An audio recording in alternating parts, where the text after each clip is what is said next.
What's going on, everybody? Wizard101 here. Y'all guys coming to Tiger and Terror back playing some more Wizard101, and today we are currently standing in the Commons doing a test realm review.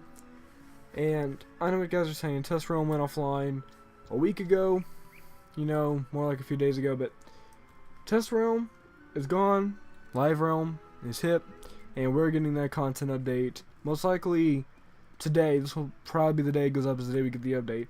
But for those of you who haven't seen any of the videos or would like to just kind of get a recap or what to expect when you log into Wiz today, then you guys will actually be seeing these following updates. It's not a major update, however, I do think they have some pretty cool content packed into the update they have right now. And I'm starting this in the Commons because the Commons, if you guys don't know, is actually going to be getting a graphics update along with the rest of Wizard City.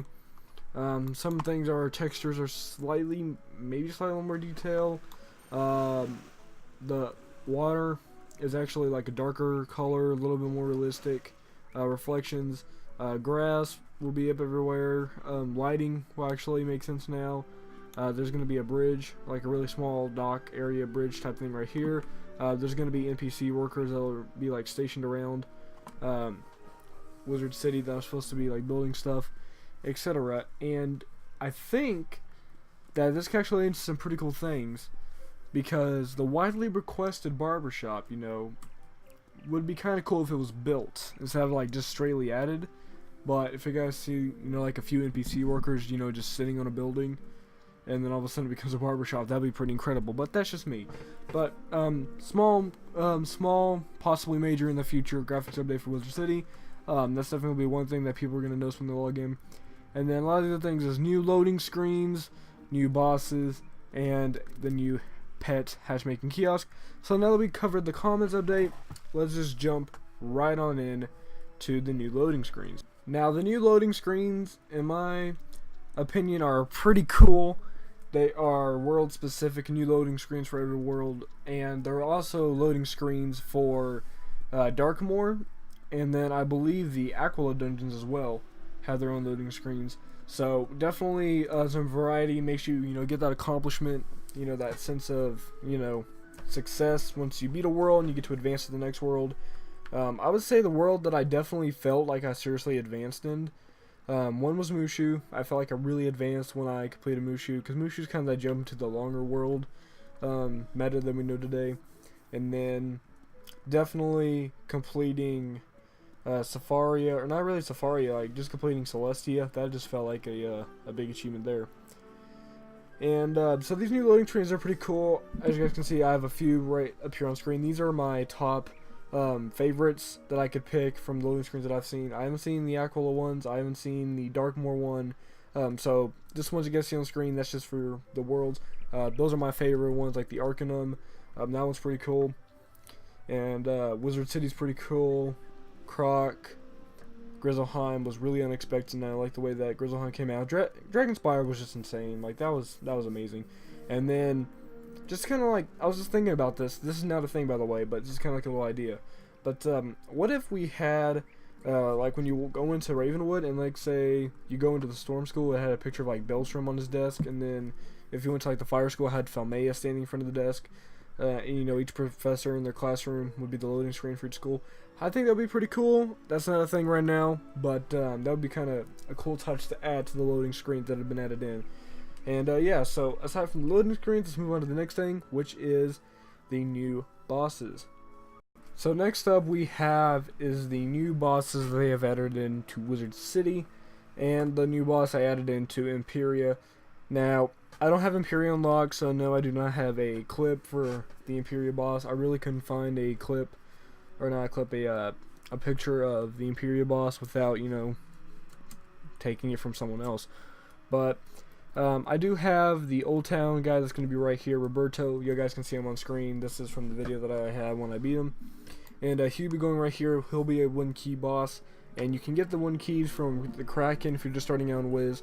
And the reason why I think this will be a significant update is because when you first join into Wiz, you really don't know what the skeletal keys are, and I don't know that it really like explains to you.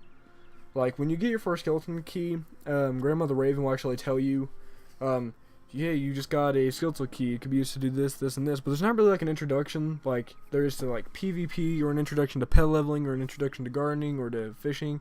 There's no introduction to why these keys matter, or why it would be worth keeping them or saving them. So I think this is definitely be a interesting, or a very significant change that should have been in the game a while ago. This will definitely give newer players a chance to kind of like figure out, why do I need to keep these 1 keys? What are they used for? This is going to be used for. Where can they take me in the future? That type of thing. And then, of course, the Kraken can drop keys, and I believe Lord Nightshade can as well. So if you guys need 1 keys, those will probably be some good farming areas once the update goes live.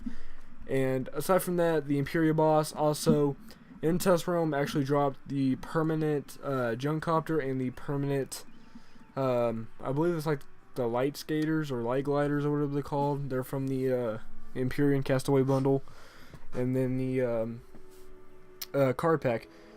But they do not drop the permanent mounts in Live Realm, so that's kind of contrast. We got a new boss in the first world in the game, and then a new boss in the last world of the game.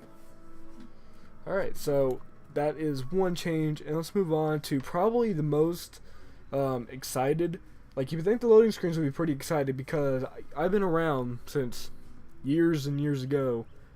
I've been playing Wiz for a long time, and people have always wanted loading screens, but I think this update is actually going to be pretty enticing for players of all ages.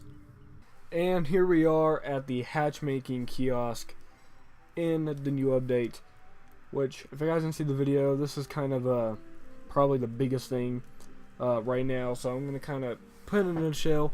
Basically, it's going to be a kiosk where you can actually kind of post your pets on a board, and then your pets will stay there for 1 week, and people can hatch with your pets, and they will cost, what I've seen is roughly about 50 to 60,000 gold, is what I've seen. And then crowns pets will cost a little bit of crowns for the first time you hatch through the kiosk, or if you have them registered in your pet tome, which I'm going to explain in a minute. But what you do is you can come into the kiosk, you can just go and you can actually search through different talents and different pets that people have posted. So like, let's say I've been trying to get a triple double Raincore pet, and I'm still trying, and I can just go up here and I can search for whatever pet degree I want. I can search for whatever pet I want, and then like, let's say I see the Raincore section, right, and I can go into the Raincore section and I can actually look to see if I can find any pets that have the triple double thing on it. So that's pretty cool. It's gonna make hatching and pet training and pet leveling way more convenient. Of course, the gold is nearly doubled. However, I do think that is fair due to the convenience this kiosk offers versus trying to ask people to hatch. And then if you post your pets, I don't think you get the gold that the players will pay to hatch, but I don't think you have to pay gold either to do the hatch. And then if you post your pet on the board, then you can actually, or in the kiosk, you can actually get a pepper reagent, which Dr. Peru in the laboratory now sells these new recipes, and you can actually use these peppers to craft pet potions. I think you can make energy potion, and I know there's a few recipes in there. I don't know them all by memory, so definitely worth helping out other players.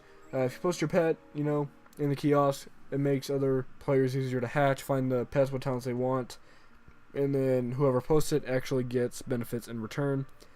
And the pet tome that I was telling you guys about, that will actually be kind of like the Monstrologist tome, where you can just click on whatever monster that you have Animus from, and then it gives you like a little biography, or like a little detailed kind of like a fact section area. If you ever played Pokemon, and then you'll know about the Pokédex. It's kind of like that.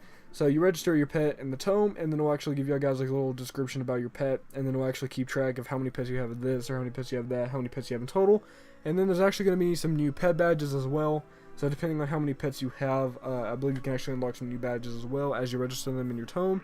And to register in them tome, you have to be either in your inventory, just open your bank, and whatever pets you're storing in your bank will be there. Open your attic, whatever pets in your attic will be added, and then just go to the castle wherever your pets are, and they'll be added to the tome as well. So that's basically just kind of like a crackdown of everything in a nutshell for the pet hatching kiosk, which you guys can obviously see why this is going to be a big update, because everyone wants to make good pets. I have a few ideas for pets that I would like to make, And then this will make it way more convenient, way more easier and simpler on me, and it also offers benefits in return to those who are willing to offer their pets in the kiosk. Hang on guys, I need to take a breath, that was a lot. And then as you guys can see here in the screenshot, the kiosk was right here where I'm standing, but now it is actually going to be moved over here in front of the laboratory. And basically I believe that was due to just like placement error, like this is not the best place to put it. I mean, this area does look kind of open, but when you put it there, it just kind of makes it feel crowded. And I'm completely fine with it being right here, except I want them to remove this pole. As you can see right there, I do not like that pole at all. That pole is going to be in the way. But I think it's going to be a wonderful just cherry on top for this update. Definitely a good update. May not be the biggest content packed update, but it's definitely good content nonetheless. So that's all I got for you guys today. Hope you guys did enjoy. If you guys did, make sure to drop a like, subscribe if you're new. If you guys are excited for the update, hit that like button, or don't. You know, it's up to you. Again, this will probably be going out the day the update actually does drop. So test roam review, update review, whatever, basically the same thing. Test roam is an update just beforehand, which this video is not going to be beforehand. It'll be on the day of the update, but whatever.